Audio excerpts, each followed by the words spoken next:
होगी।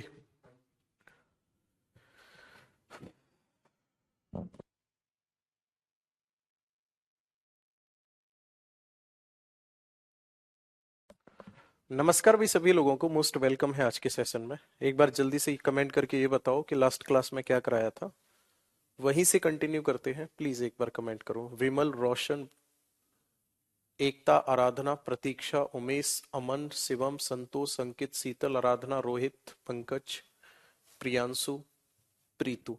नमस्कार भाई सभी लोगों को। हाँ जी, एग्रीकल्चर कंप्लीट हो गया था। Very good.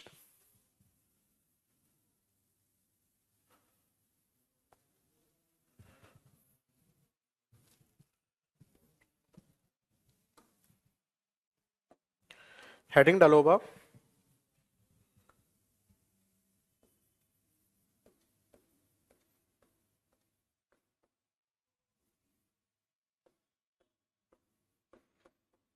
Minerals of India, Hindi में इसी को कहा जाएगा भारत के खनिज।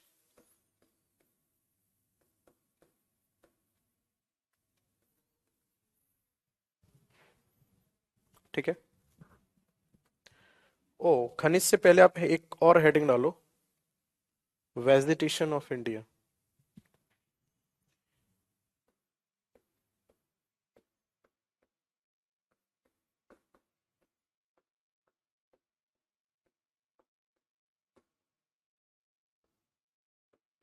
हिंदी में इसको कहा जाता है भारत की वनस्पति।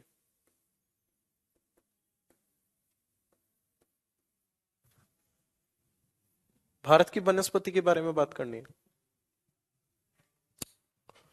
सबसे पहली बात, जो वनस्पति होती है ये होती क्या है? तो ये होता है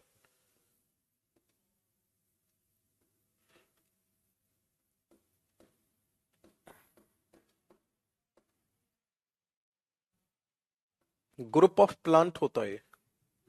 हाँ, या, ना, ग्रुप ऑफ प्लांट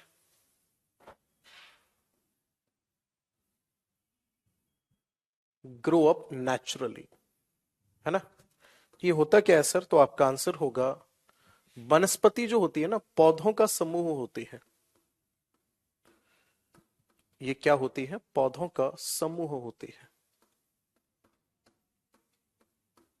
पौधों का समूह होती है जो क्या हो जाती है सर? पौधों का समूह जो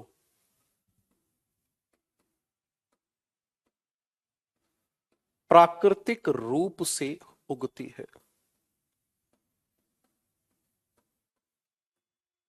इसी को क्या कहा जाता है? वेजिटेशन कहा जाता है। एक बाग में और एक वन में ये अंतर होता है कि जो बाग लगाया जाता है, जनरली आपने देखा होगा गांव में काफी सारे बाग लगे हुए होते हैं, तो उस बाग को हम खुद लगाते हैं। जबकि वन क्षेत्र में क्या होता है, सारे के सारे सारे के सारे जो पेड़ होंगे वो प्राकृतिक रूप से उत्पन्न हुए होंगे, उसका मानव से कोई लेना देना नहीं होगा। ठीक है। अब आ जाओ अगले पॉइंट पे। नेक्स्ट अगर मैं बात करूंगा, तो जो वनस्पति होती है, ध्यान से सुनना मेरी बात को, इसके एरिया को दो तरीके से काउंट किया जाता है। एक तो होता है फॉरेस्ट एरिया,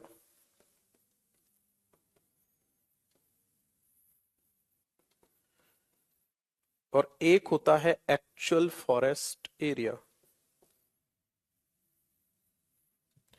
एक तो होता है वन क्षेत्र,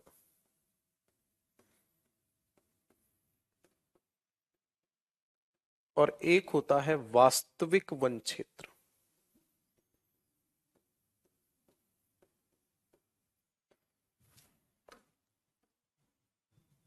अगर मैं बात करूंगा फॉरेस्ट एरिया की, तो इसका मतलब क्या होता है? ये होता है रजिस्टर्ड एरिया।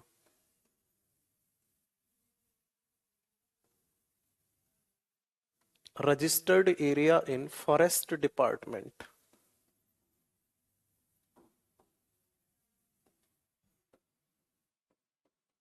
ये क्या होता है? तो आपका आंसर होगा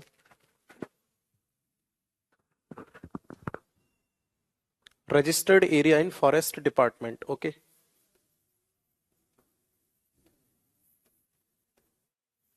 ये वन विभाग में दर्ज क्षेत्र होता है। ठीक है। अब एक्चुअल फॉरेस्ट एरिया, वास्तविक वन क्षेत्र का मतलब क्या है? मानकर चलो ये कोई एक एरिया है और ये कहाँ दर्ज है? वन विभाग में दर्ज है, तो इसको वन क्षेत्र कहा जाएगा।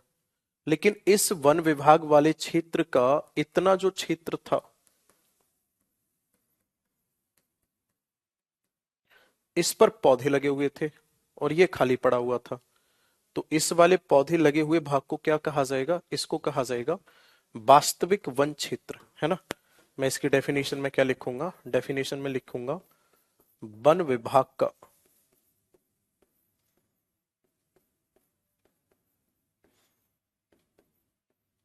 पौधों से घिरा क्षेत्र।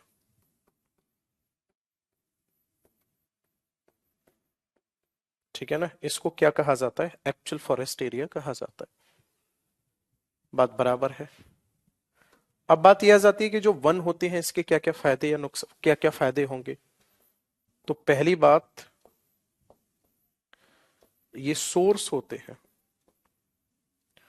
जो वन होते हैं ये सोर्स या स्रोत माने जाते हैं किस चीज का?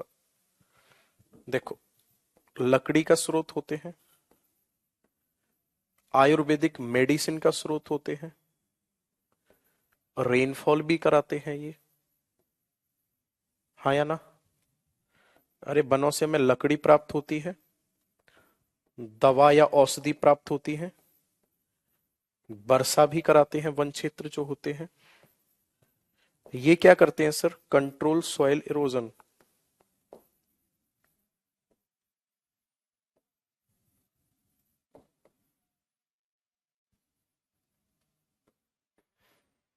जो मृदा का अपरदन होता है, मृदा अपरदन रोकते हैं। क्या करते हैं ये? कंट्रोल सॉइल इरोजन, मृदा अपरदन को रोकते हैं ये। ठीक है ना। और वन क्षेत्र क्या करेंगे? मृदा अपरदन को तो रोके ही रोकेंगे। और क्या फायदा हो सकता है सर वन का? तो याद रखना, ये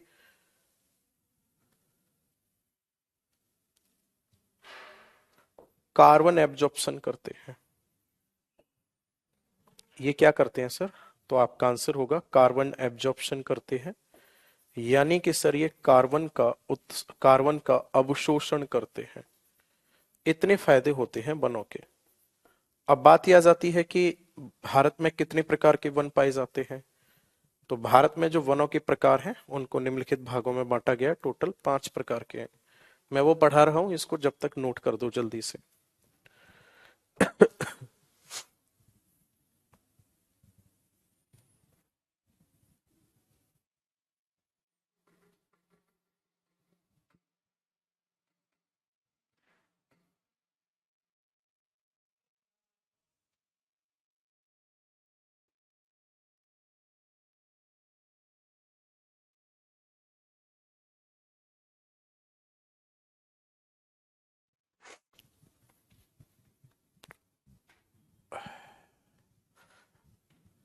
हो गया नोट?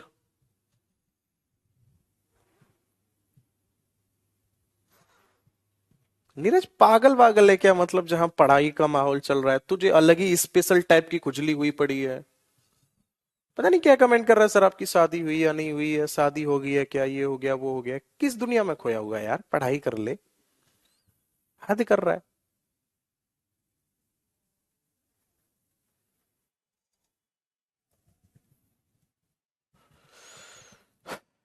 विशाल कमेंट पढ़ लिया भाई मैंने तेरा, सफिशियंट है।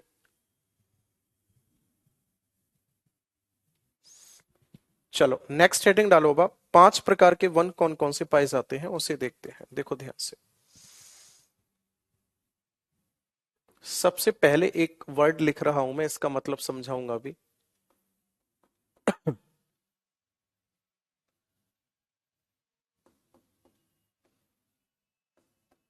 Tropical evergreen forest.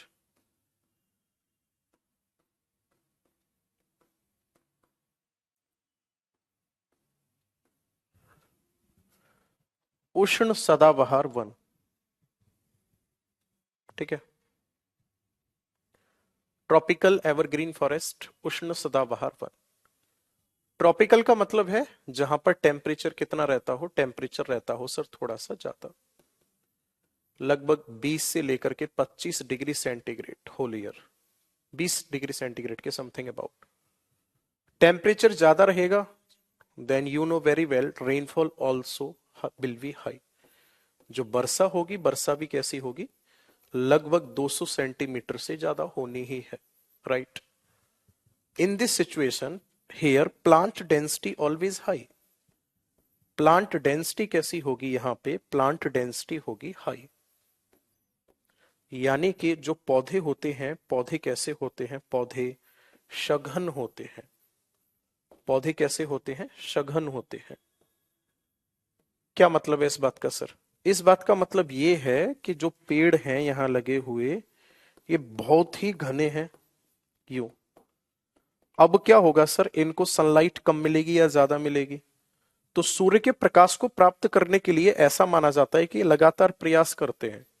तो इस वजह से इनकी जो हाइट होती है, या फिर मैं ऐसे लिख सकता हूं कि ये होते हैं हाईएस्ट प्लांट होते हैं, ये सबसे ऊंचे पौधे होते हैं।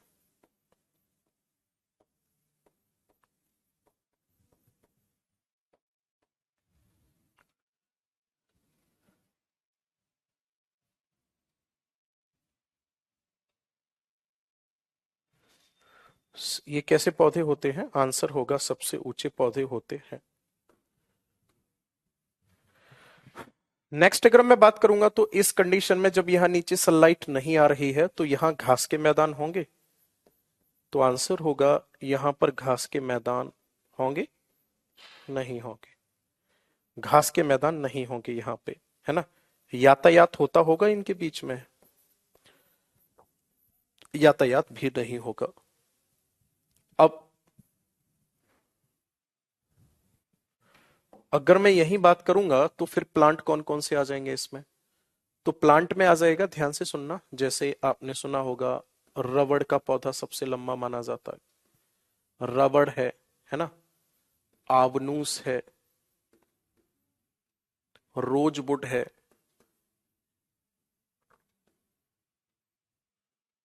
ना। रबड़ है, आवनूस है, रोजवुड है। नेक्स्ट अगर मैं बात करूंगा तो महोगनी है, सिनकोना है। ये सारे के सारे प्लांट आ जाते हैं। और कहाँ पे पाए जाते हैं ये? तो सबसे पहले तो मैं अगर बात करूंगा एरिया की, तो ये पाए जाते हैं सर सबसे ज्यादा अंडमान निकोबार में। हिंदी में नाम लिखो, अंडमान निकोबार में बहुत मिलते हैं ये देखने को। अंडमान निकोबार के साथ साथ लक्षद्वीप में भी देखने को मिलते हैं। इसके बाद फिर नेक्स्ट अगर मैं बात करूंगा तो पूरे पश्चिमी घाट पर। नेक्स्ट अगर मैं बात करूंगा तो मेघालय में, ठीक है।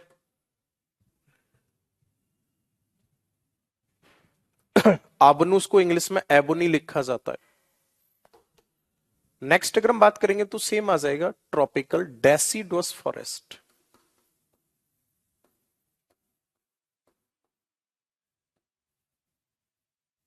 Tropical deciduous forest, okay. उष्ण पर्णपाती वन,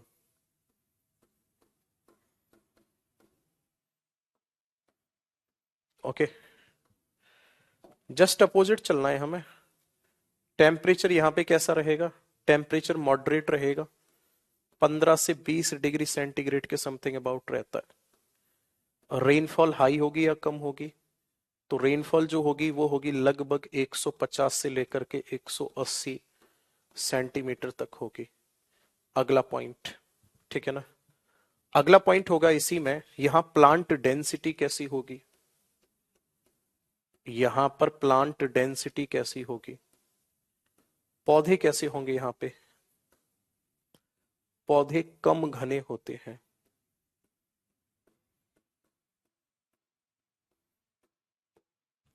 पौधे ज्यादा घने होते हैं या कम घने होते हैं? आंसर क्या होगा? पौधे जो होते हैं वो थोड़े से कम घने होते हैं, ओके। बिल्कुल अपोजिट चलना है। यातायात होगा, यातायात होगा। घास के मैदान होंगे, घास के मैदान होंगे। कौन कौन से एग्जाम्पल में आएंगे इसमें? तो आपने सुना होगा सागवान, सागौन, शीशम, शीशम आएगी इसी में। शीशम की अगर मैं बात करूंगा तो और क्या आएगा इसी में? चंदन, अर्जुन, खैर। एरिया कौन सा होगा? एरिया में आप लिख सकते हो ईस्टर्न घाट, पूर्वी घाट पर पाए जाते हैं ये। ईस्टर्न घाट के साथ साथ मिजोरम में भी मिलते हैं। नेक्स्ट अगर मैं बात करूंगा तो एमपी में, छत्तीसगढ़ में और झारखंड में। दोनों प्रकार नोट कर दो, ये पहला हो गया, ये सेकंड हो गया। और एक और चीज यहाँ पे लिखो जल्दी से, अगर ये पूछा जाता है भारत में किस प्रकार के वन ज्यादा हैं, तो आपका आंसर होगा ये वाले, यही भारत में ज्यादा हैं। अब बात ये आ जाती है कि यहां से सर एग्जाम में कैसे पूछे जाएगा? तो आपसे या तो पूछेगा एरिया कि भारत में सदाबहार वन कहाँ पाए जाते हैं, है ना, या फिर आपसे ऐसे पूछा जाएगा, देखो ध्यान से, या फिर आपसे ऐसे पूछा जाएगा कि भाई अच्छा ये बताओ कि जो चंदन है ये किस प्रकार के वनों का उदाहरण है। चंदन जो है ये किस प्रकार के वनों का उदाहरण है, आवनूस जो है ये किस प्रकार के वनों का उदाहरण है।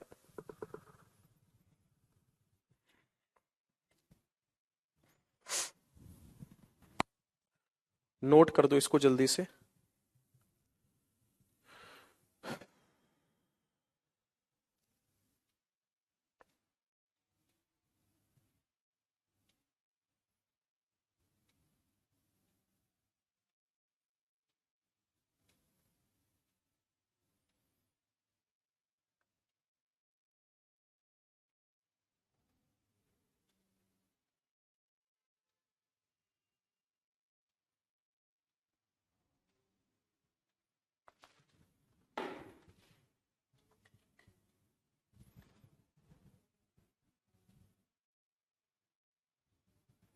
कर दिया? चलो, अब आप हेडिंग डालो एरिड फॉरेस्ट।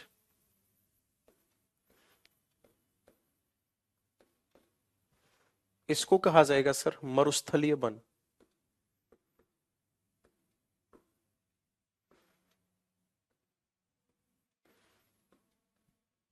बेसिकली मरुस्थल में जो पौधे होते हैं ना, उनको क्या कहा जाता है? तो आप आंसर लिख सकते हो प्लांट आर कॉल्ड जीरोफाइट्स। जो पौधे होते हैं उनको क्या कहा जाता है? पौधों को मरुद्भिद कहते हैं।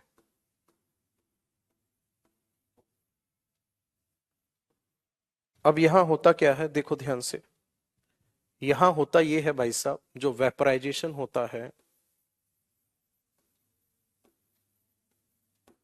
वेपराइजेशन ज्यादा होता है और रेनफॉल कम होती है। यानी कि यहां पर बाष्पीकरण की अगर मैं बात करूंगा तो बाष्पीकरण तो है ज्यादा, और वर्षा कैसी है यहाँ पे? वर्षा है कम। वाष्पीकरण ज्यादा होता है, वर्षा कम होती है। सीधा सीधा इस बात को आप यूं भी लिख सकते हो कि सर पानी की कमी होती है ना। इस वाले क्षेत्र में क्या होता है सर? पानी की कमी होती है।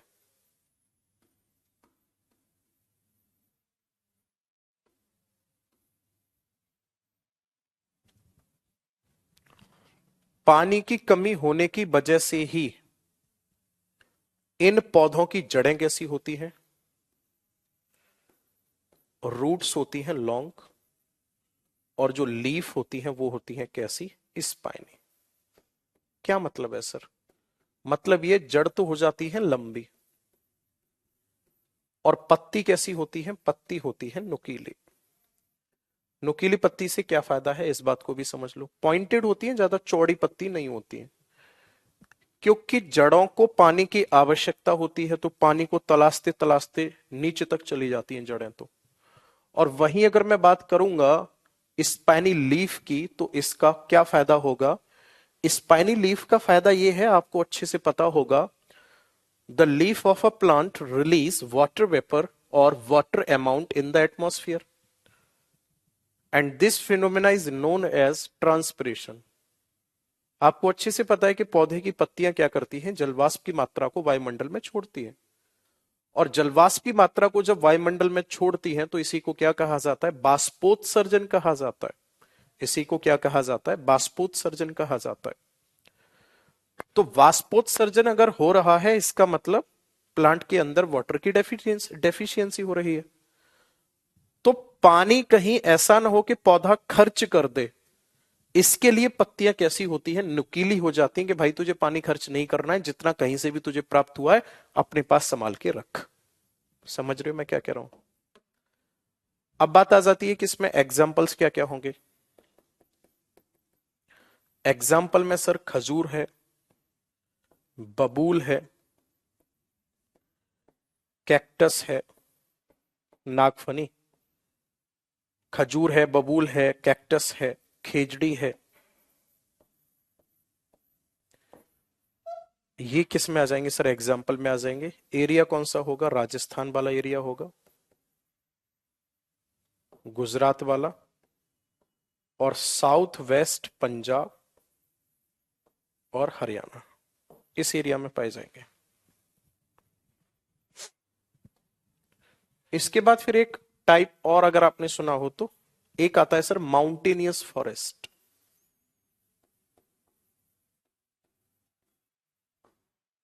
कौन सा फॉरेस्ट? Mountainous forest.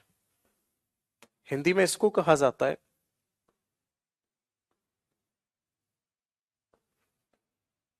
पर्वतीय वन। माउंटेनियस फॉरेस्ट की अगर मैं बात करूंगा तो ये कहां पाए जाते हैं? फाउंड ऑन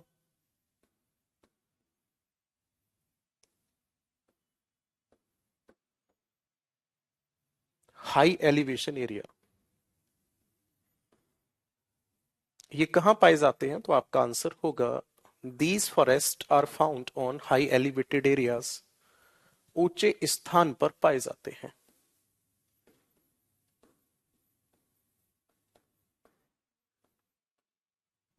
कहां पाए जाते हैं? ऊंचे स्थान पर पाए जाते हैं। आराधना का डाउट आ रहा है सर खेजड़ी क्या है? खेजड़ी जो है ये राजस्थान का राजकीय वृक्ष है, ऐसा माना जाता है।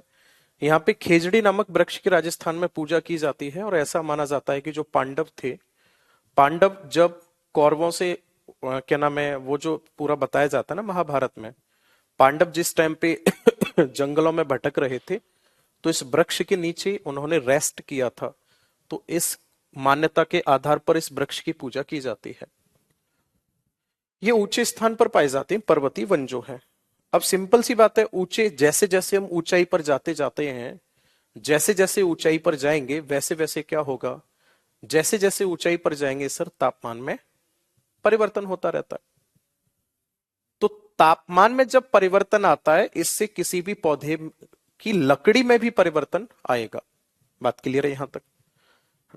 परिवर्तन कैसे आएगा? अगर टेम्परेचर बढ़ता है तो भाई साहब कठोर लकड़ी के बन पाए जाएंगे। अगर टेम्परेचर कम होता है तो मुलायम लकड़ी पाई जाएगी।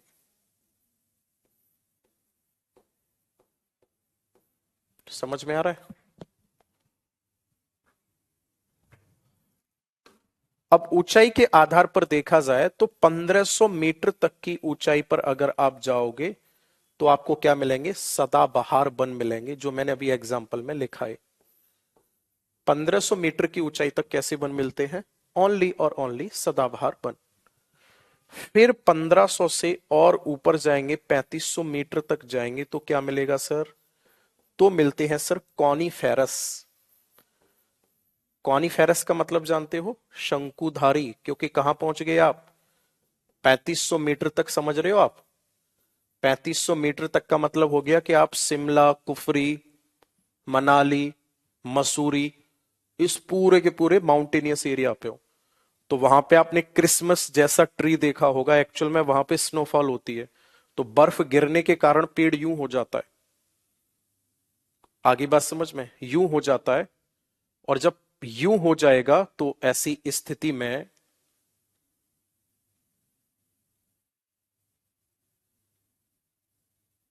इस स्थिति में क्या कहा जाएगा, तो आपका आंसर होगा, इस स्थिति में इसी को शंकुधारी वृक्ष कहा जाएगा। चौधरी नाम से कमेंट आ रहा है, सर केजी बेसिन आपने मध्य प्रदेश में है।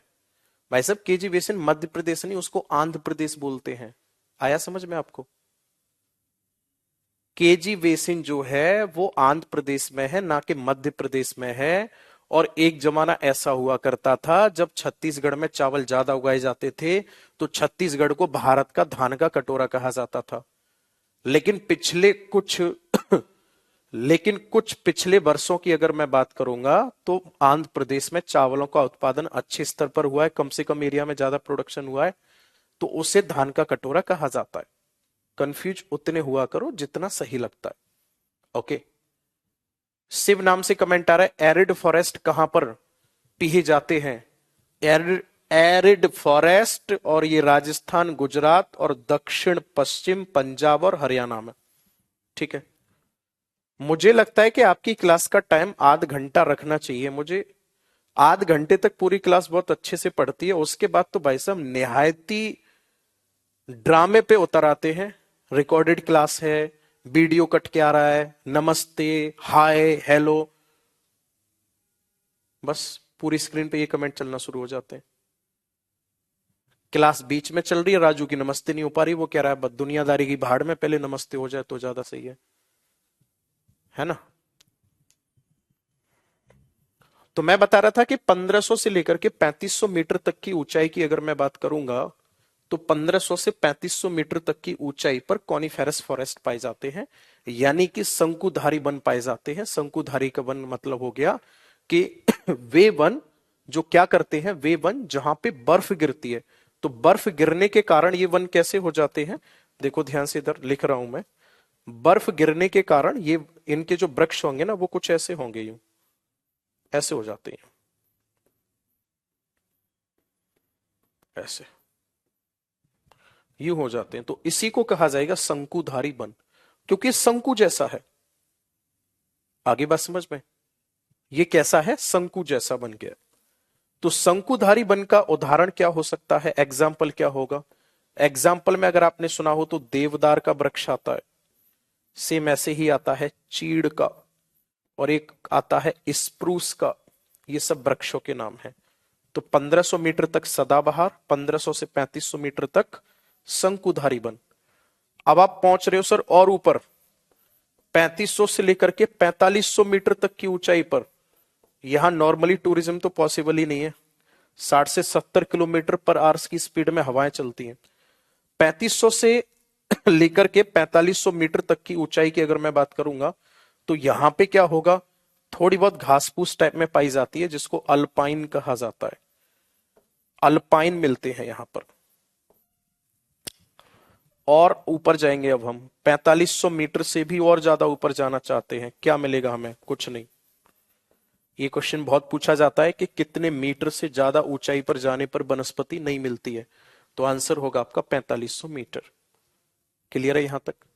अब बात आ जाती है कि सर इसका उदाहरण क्या क्या होगा। मतलब एरिया, एरिया में आपको अच्छे से पता ही है, मैं सीधा सीधा कॉमन लिख रहा हूं, हिमालयन क्षेत्र।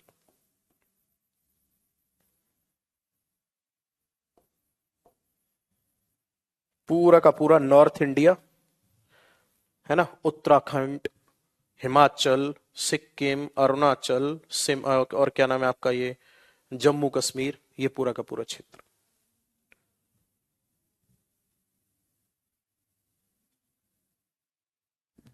ठीक है, चलिए जी।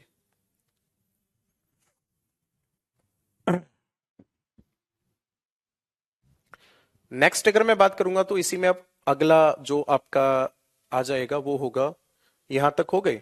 एक कह रहा कोई बच्चा शिकायत कर रहा था आपसे नीरज सर से कि आप आधा घंटा ही पढ़ाते हैं। कोई बात नहीं, डेली क्लास ले रहा हूं मैं।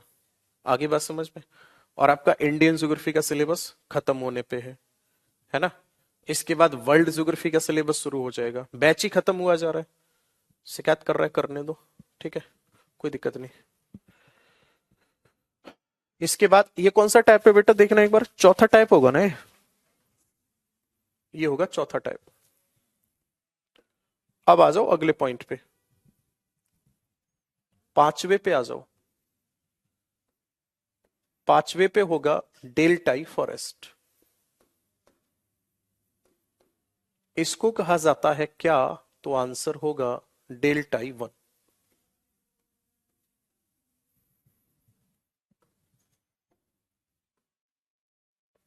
है ना। डेल्टाई फॉरेस्ट या डेल्टाई वन, क्लियर है। डेल्टाई फॉरेस्ट कहां पर होंगे, बात को बहुत ध्यान से समझना। जैसे ये एक रिवर है और यहां पे ये एक क्या है, सागर या समुद्र है। ये है सर सी, और ये क्या है, ये है एक रिवर। ध्यान से सुनना मेरी बात को। ये तो है एक नदी, और ये क्या है, सागर या समुद्र। तो नदी क्या करेगी, इस वाले एरिया में यहां पे एक फर्टाइल एरिया बनाएगी जिसको कहा जाएगा डेल्टा। यहां पर क्या होगा, मैं लिख रहा हूं, डेल्टा फॉर्म्ड बाई रिवर। यहां पर क्या होगा सर, नदी द्वारा, यहां पर क्या होगा, नदी द्वारा डेल्टा का निर्माण। यहां नदी डेल्टा का निर्माण करती है। बात समझ रहे हो, नदियां डेल्टा बनाएगी। अब यहां इस वाले रीजन में कैसा पानी होगा, भाई नदी है तो नदी में तो फ्रेश वाटर होगा, हाँ या ना। यहां तो फ्रेश वाटर होगा। सागर है तो यहां सलाइन होगा, यानी मिक्सर होगा यहां। तो यहां पे ध्यान से समझना, इस एरिया में क्या हो रहा है, तो यहां पर मैं हिंदी में लिख देता हूं, नदी का अंत होता है। यहां पर क्या होता है, नदी का अंत होता है। राजू, और यहां सागरी जल जब ऊपर उठेगा तो इसको क्या कहा जाएगा, दैट इज कॉल्ड ज्वार, टाइड। तो यहां पे टाइड भी आते हैं इस वाले एरिया में। तो इसी वजह से इनको क्या कहा जाता है, ऑल्सो कॉल्ड, बुलाने से,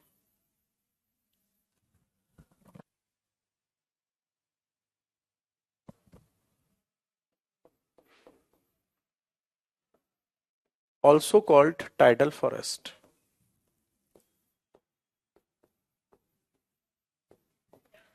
इसे ज्वारीय वन भी कहा जाता है।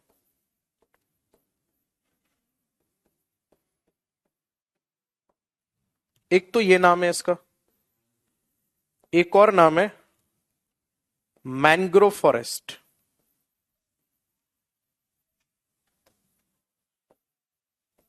और क्या कहा जाता है इसको, तो आंसर होगा मैंग्रोव वन भी कहा जाता है। इतने नाम से जाना जाता है। अब सोचने वाली बात है,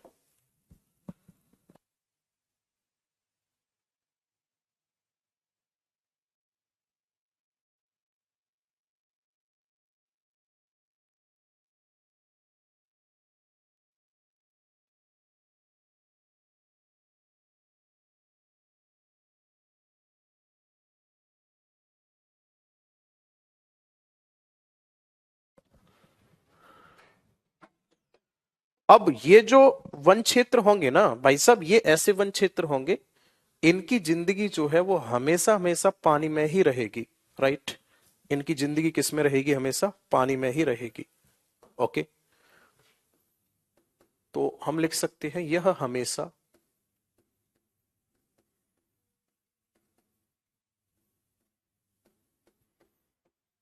पानी में रहते हैं। एग्जाम्पल क्या होगा, एग्जाम्पल में आ जाएंगे सर। इसमें कौन कौन? एक तो आएगा इसमें कैजुरीन, एक आएगा इसमें सुंदरवन। और कहां कहां है ये हमारे इंडिया में? वेस्ट बंगाल में है, उड़ीसा में है, आंध्रा में है, और महाराष्ट्र और कर्नाटक, इन सब के तटीय क्षेत्र में मिलते हैं। कहाँ मिलते हैं? इन सब के तटीय क्षेत्र में। बात बराबर है। ये 5 प्रकार के वन थे जो जिनके बारे में मैंने आपको बताया। कुछ फैक्ट हमें यहां पे और ध्यान में रखने हैं, देखो ध्यान से। पहला है वन अनुसंधान केंद्र, फॉरेस्ट रिसर्च इंस्टीट्यूट। वन अनुसंधान केंद्र जो है इसका हेड ऑफिस पूछा जाता है, तो आप सभी को पता होगा ये कहां पर है? देहरादून में है।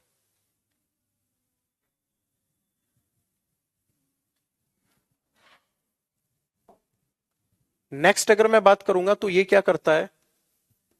2 साल में एक बार रिपोर्ट जारी करता है। ठीक है। फिर आपसे पूछा जाएगा कि वर्तमान में वन क्षेत्र कितना है? तो जो वर्तमान में वन क्षेत्र है ये है 24.5%। और सबसे ज्यादा कहां पर है? अगर आपसे पूछा जाता है सबसे ज्यादा वन कहां पर है, तो मध्य प्रदेश में है। लेकिन अगर परसेंटेज के बेस पर पूछा जाए, है ना, परसेंट के बेस पर अगर पूछा जाए तो परसेंट के बेस पर कहां पर है? प्रतिशतता के आधार पर। प्रतिशतता के आधार पर कहां ज्यादा है? तब आंसर होगा आपका मिजोरम में। नोट कर दो आप इस पूरे को, जल्दी से नोट करो, बाकी नया चैप्टर नई क्लास में।